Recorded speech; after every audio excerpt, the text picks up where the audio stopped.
मैं तो आम आदमी हूँ, मैं मफलर पहनूंगा, वैगन आर की फ्रंट सीट पे बैठूं। या घुसपैठिया लाएगा तो क्राइम नहीं करेंगे तो क्या करेंगे? इसी ने करवाया सारा। Do you think Arvind Kejriwal is a bully? He's not a bully. He's a con artist. I mean, he's a con artist in the sense he says something and does something totally different. I'm sure the higher ups in the party, they don't align with a lot of things that leaders say. I think the case you are referring to, the gentleman has apologized. हो गई, किसी में गलती हो जाती है, कभी in the heat of the moment कुछ बोलने का, but माफी मांग लेते, बाद में खत्म। They have made a prediction that oil prices will be 74 this year. Today it's about 79. I think it could be even lower. That is something you'll have to ask Nirmala ji. They are pompous, by the way. They used to call the hostel residence. So in Hindu college, we had a Hindu college hostel. They used to call it residence. So, and it is good. I like it. Little bit of the English ways. I am what I am because of the college. And then he signed. If you want, I'll give you the name. He signed. I am what I am because of the college. So here's one pompous guy. I am what I am because of the college. The other guy put a little pinprick there and saying, why blame the college, and signed his name.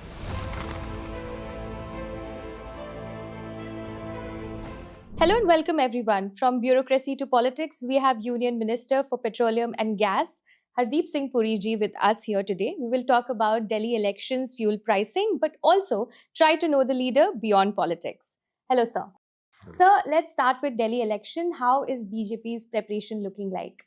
No, BJP's preparation is helped by the fact that the person who has been leading the Delhi government for the bulk of the last 10 years has brought it to a point where everybody is fed up with him.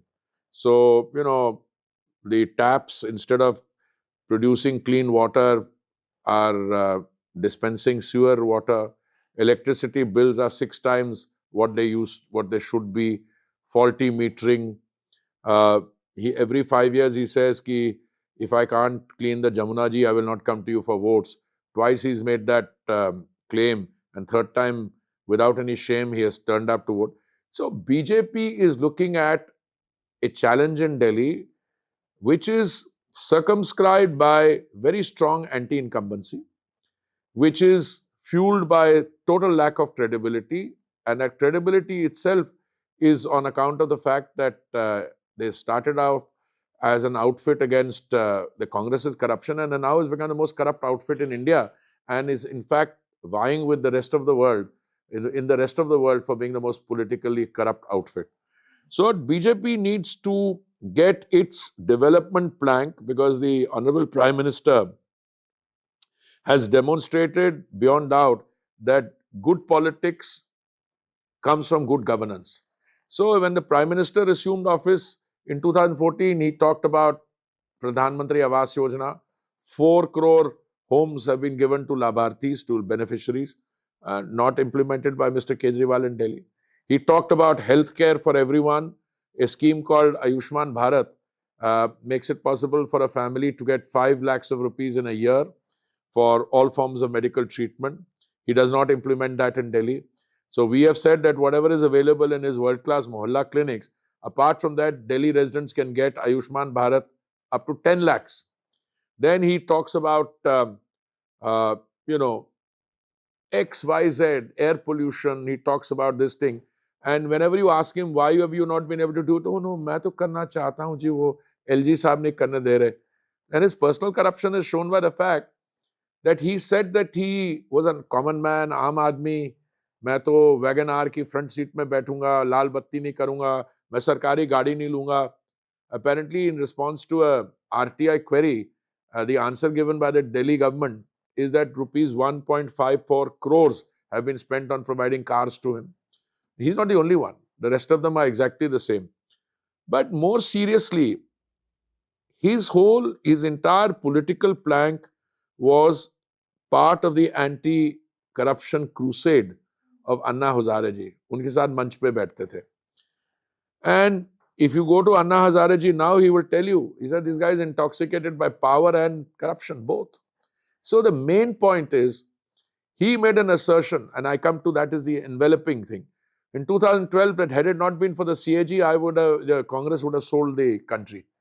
But there are 14 CAG reports on him going back to the period 2020-21. What has he done about that? He doesn't give them to this thing. So it's now become a matter for the courts. So the last court hearing was there, but the uh, BJP MLA or MLAs who filed it actually wanted the reports to be made public. No, if you try to suppress something, they will find a way of coming out into the public. But there should be a public discussion on it. Just now people are saying that Sharab Ghotala Kiya is 2,000 crores, lost to the exchequer. Again, it's not just the corruption, it's the immorality, lack of morality. You want to give somebody a bottle of whiskey free if he buys one, I don't care. I mean, that's your choice and the buyer's choice.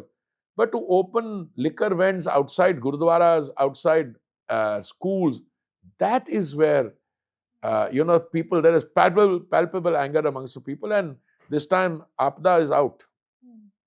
So there's a narrative that AAP goes on with, and they say that there's a constant tussle with center government whenever they want to do something for the people. Yeah, I agree. That's the point he put out. He says, don't talk about the central government and things that you don't have the delegated power. Okay. For instance, if he had the power to appoint, let's say, somebody like a lieutenant governor or something, that power is with the center. The services and law and order are with the center. But the rest you've got. What have you done in the rest? I mean, you said LG doesn't let me work, but 1 minute. LG doesn't let you work. You got the approval for demolition of your previous chief minister's house and building a new one in 1 day. Okay, and what did you do? LG was not able to stop you. LG nahi karne dete. You gone and built a Sheesh Mahal at 343% of the original estimate. By the way, he doesn't have the power to execute a project like that. And none of the chief ministers, chief engineers who did the power, what he did was the chief engineer has a power of 9 or 10 crores or something, where he divided into 5 different things. And I mean, it's absurd what he has done. But more than all that, look at the, sheer indecency of this man. He calls the chief secretary, who is the senior most civil servant or the chief civil servant, to his residence in the middle of the night and beats him up. He has the office of one of his other main civil servants raided, and they take away the files. You have a lady colleague, she's now a member of the Rajya Sabha, your bouncer beats her up. So, and I'm sorry to say this, whilst you want to create, you meaning Chief Minister, wants to take credit for everything. I was a urban housing and urban affairs minister for 7 years. He is an impediment to anything to do with development and progress. Everything he opposes. His model is कि सब कुछ free कर दो. All right, करो free by all means. Make it viable. So he wanted to give 1,000 rupees to our sisters in Punjab in that eligible category. It's 36 months. He's not given a pie. He said he will make Punjab Nasha Mukt. Now he has the, if you put on the television every morning, you will find a Nasha Mukt chehra from Punjab telling you as if the elections are taking place in Punjab. He's brought the Punjab police here in to provide escort and security during election time. I don't know how he does it. So you made a personal tweet in the morning today talking about how he's being bullying around everybody. Do you think Arvind Kejriwal is a bully? He's not a bully. He's a bully. I mean, he's a con artist. I mean, he's a con artist in the sense he says something and does something totally different. You can underline what I'm saying. I mean, a politician is allowed to weave some kind of, great story. I will do this, I will do that. All politicians do it to an extent. But after 10 years, you're judged. After 10 years, you're judged. If I tell you today, if I'm seeking election and tell you, madam, I will do this in 2 years, 3 years, 5 years. After 5 years, you have a legitimate right to ask a question. Where is that? What have you done? Why I say con artists? Because they say we made claims. Some of the things that they are claiming, we said, we never made those claims. We said ki jahan juggi wahi makan, and we meant it. When I was housing and urban affairs minister in Kalkaji, we gave 3,200 flats to economically weaker sections of society. I started Mr. Biduri's campaign from there. I mean, I went for the nomination rally. They're all full. But what did you do? Because water supply is under your power, Delhi Jal Board is under you, Atishi is the head, you shouldn't give them water. Why? They don't want to give them water. Because the water which comes from the tap is full of this thing. So we said, give a proper what is it? No, because he's mixed up, or somebody in his outfit, I don't know who, is mixed up with the water tanker mafia. No, Atishi claims, this is what I call con artist. No, I need funding. I need 40 lakhs of rupees. You know, do you have any idea how much they're paying their volunteers in each constituency, in their constituency? I've used a figure of 500 rupees a day. Somebody told me it's wrong. They're paying 2,500. I don't know. But you are paying even if you're paying 500 rupees a day to your volunteers, it means that you're spending 4 to 5 crores per constituency. And you don't have money because you have to raise on crowdfunding. I don't know to ask them what happened to the 100 crores you made, at least which is in the public domain, you made out of the liquor scam. And so many other scams. I mean, I will build 500 schools. Oh, not even 5 schools built. Then they don't talk about building schools. Now we say, I will build classroom. No classrooms built. And the classrooms which are built, what can be built for 5 lakhs, cost 25 lakhs or 20 lakhs. I will build a sports university in Mundka. Where is the sports university? He said in 2015, said it in 2020, now he said, "Nahi, mere ko 5 saal aur chahiye." So you are dealing with a classical shoot and scoot politician who comes to the people very straight, very humble. मैं तो आम आदमी हूँ, मैं muffler पहनूंगा, wagon are की front seat पे बैठूंगा. And then when somebody needles them, shows them the mirror, ऐसे वो तो उनके रिश्तेदार तो रोहिंग्या है. अरे seriously, Rohingya is going to vote for me or for my party? He doesn't know the difference between a refugee and a illegal infiltrator. My previous generation came in as refugees when the partition took place. They built their lives. They lived in refugee camps. And this guy, he wants to be sabka saka. He abuses the Sikh community. Then he's Purvanchalu ka saka. What did he do? During the pandemic, he put all the Purvanchali brothers and sisters into buses and sent them to Anand Vihar bus station. Ki aap jao wapas. You're dealing with a very, very complicated man who can be all charm and, मैं तो करना चाहता हूँ, LG साहब नहीं करने दे रहे. को पूछो, बाकी तो चार्म छोड़ो, जो आपके पास डेलीगेटेड पावर्स हैं, सब कुछ इन्हीं के पास है. सिर्फ लॉ एंड ऑर्डर नहीं है और सर्विसेज नहीं है, नहीं तो ये किस किस्म की अपॉइंटमेंट करता है? सर, लॉ एंड ऑर्डर पे एक क्वेश्चन था मेरा. क्राइम बहुत बढ़ गया है दिल्ली में. वी ऑल किसके कारण? या घुसपैठिया लाएगा तो क्राइम नहीं करेंगे तो क्या करेंगे? इसी ने करवाया सारा. और ये क्या, इनका मॉडल क्या है मैं बताता हूं. इनको कोई कानून से तो कोई डर है नहीं. स्टेट हॉस्पिटैलिटी इनके मंत्रिमंडल काफी कर लिया. जैन साहब थे, खुद थे, सिसोदिया साहब भी साथ थे. So he encourages that kind of element. So, I'm sure the higher ups in the party, they don't align with a lot of things that leaders say, which are not. You mean in the Aam Aadmi Party? No, in the BJP, I'm talking. Aligned about. with whom? Aligned with the BJP leaders who say certain. No, I'll tell you something. I'll be very clear with you. If any BJP leader makes a statement which is out of line, okay, there can be a misunderstanding, or if he's done something wrong, he has to apologize. And I think the case you are referring to, the gentleman has apologized. And garmi mein kuch shabd nikal gaye, jo bhi hai, but there is no place for that in the BJP value system.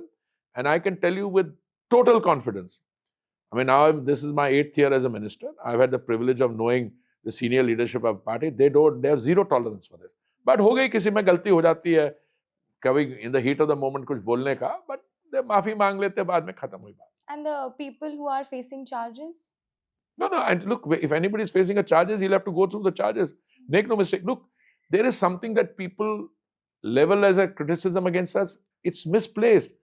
We are today the world's largest political party. We are also the largest party in India. There are people leaving the Akali Dal, the Congress, other parties to come and join us. We don't say no to them. Sometimes our vetting may have overlooked a particular fact, but doesn't mean that you come and join us and you get whitewashed. It doesn't work like that. But do we give tickets to people who have got criminal charges against them? मैं इनकी गिनवा देता हूँ current list में, और party में हमारा कुछ नहीं होता. हाँ, हमारे का किसी का खिलाफ केस है, पर केस defamation का है, not in no. I'm saying defamation can also be a civil or criminal offense. But if in the heat of a moment I call you names, that's a different issue.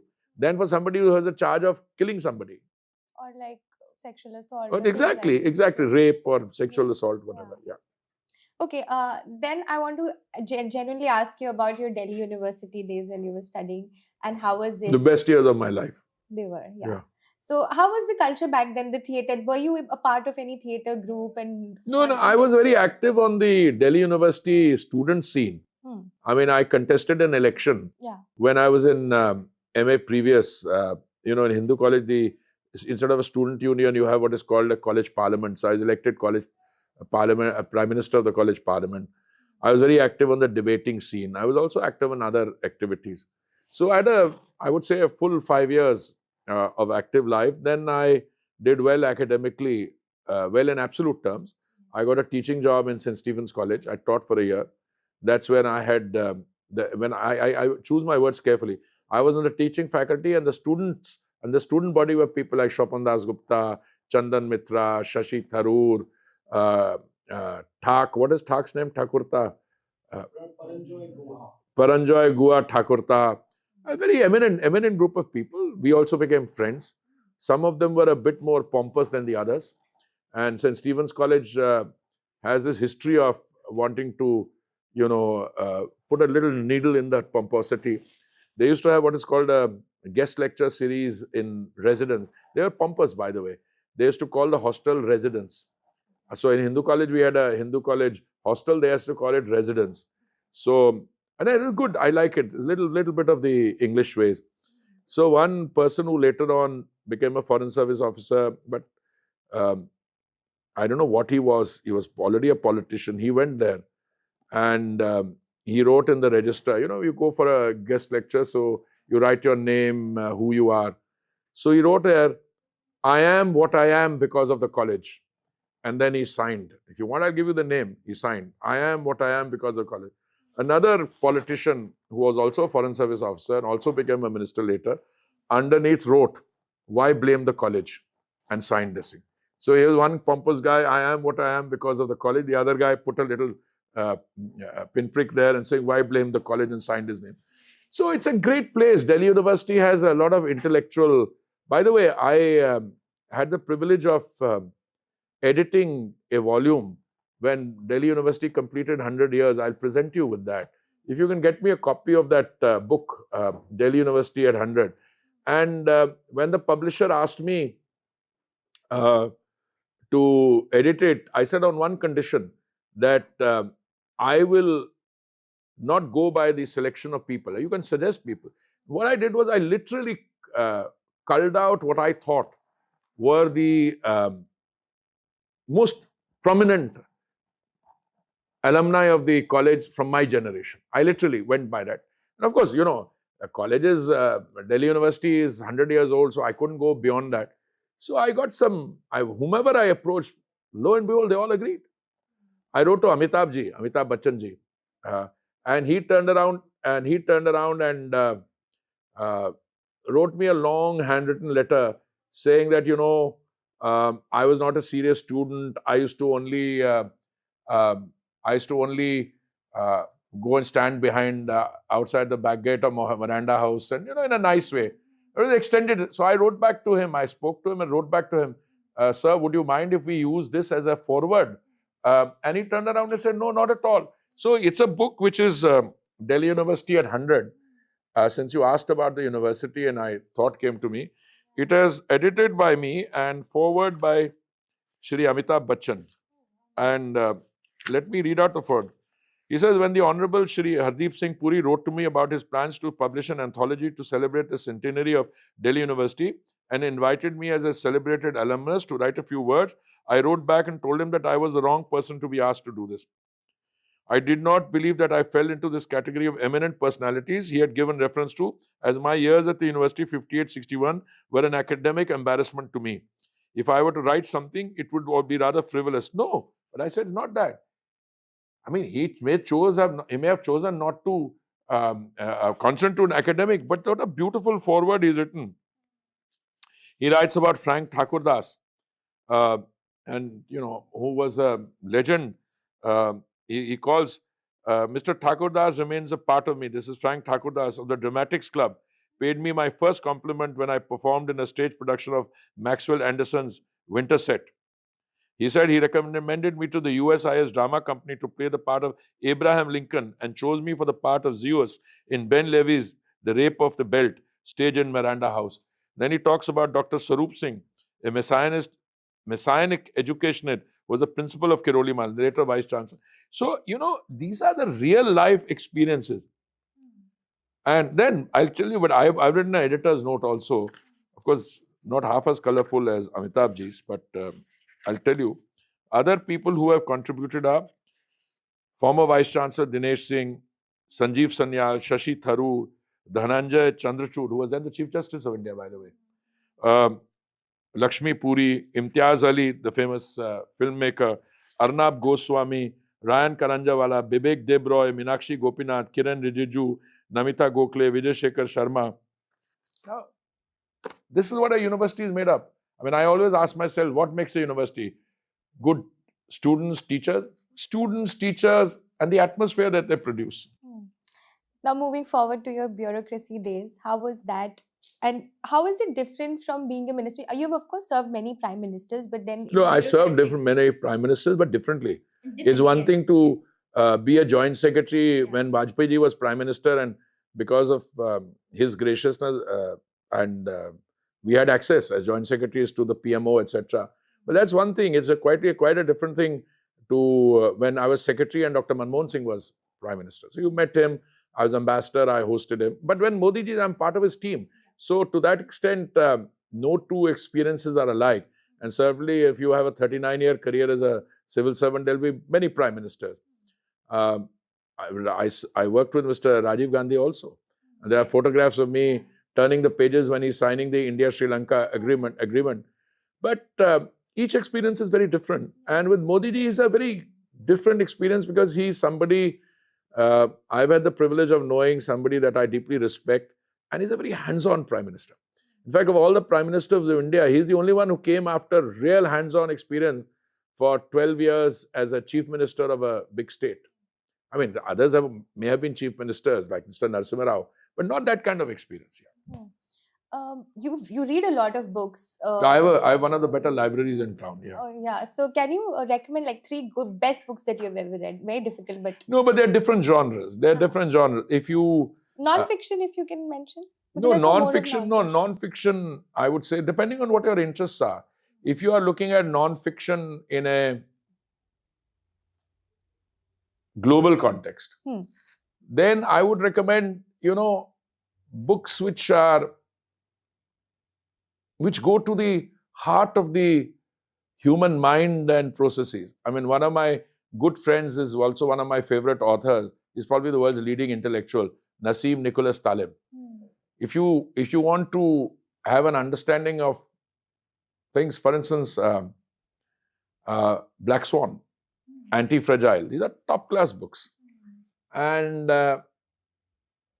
I'm always wary of, I personally not into the fiction as a genre, but Lakshmi's book, Swallowing the Sun, is a very fine piece of fiction. And now she's become, she didn't have time earlier. Now, during the pandemic, she is really spending now devoted to reading and writing.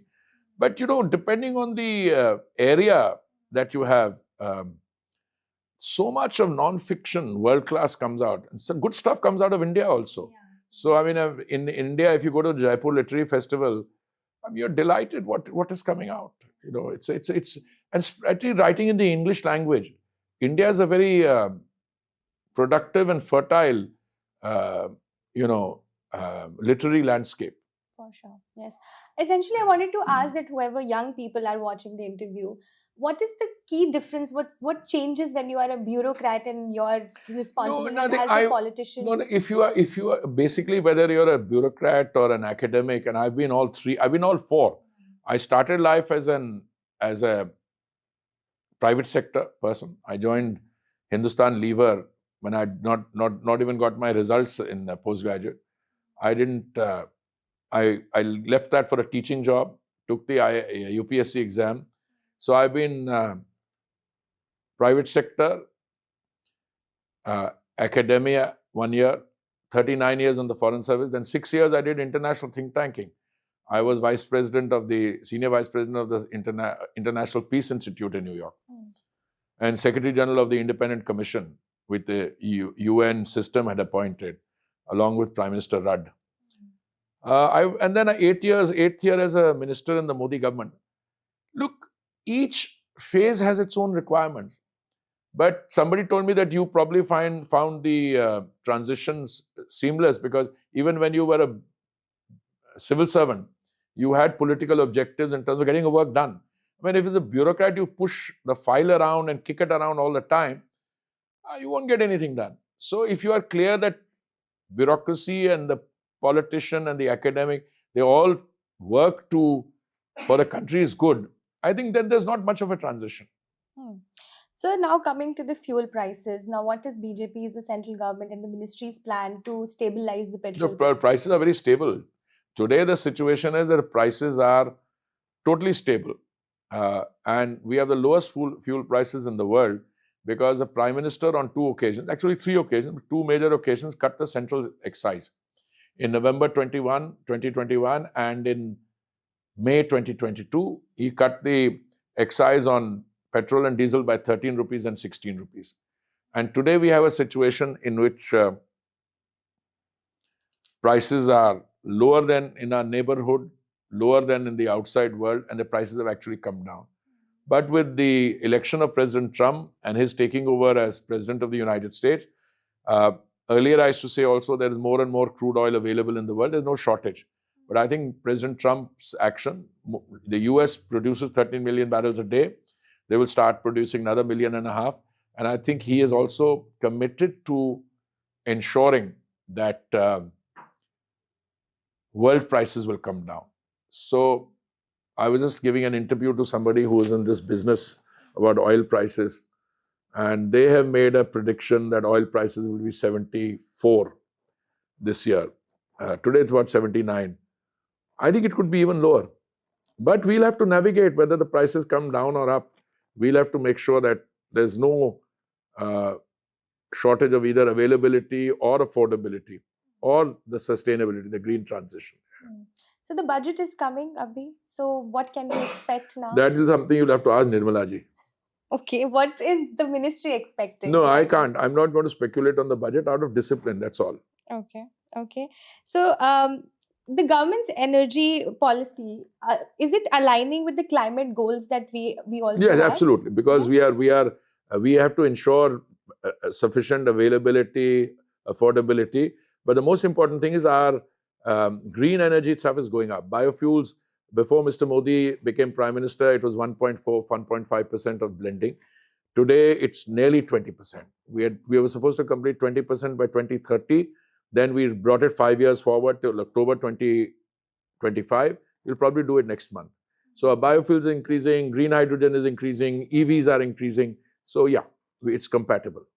And we're the only country which has fulfilled the Paris goals, by the way, amongst the major economies. Talking about the protest that is happening, farmers' protest on MSP right now, what are your views? What is the My views planning? is the farmers are all our own brothers.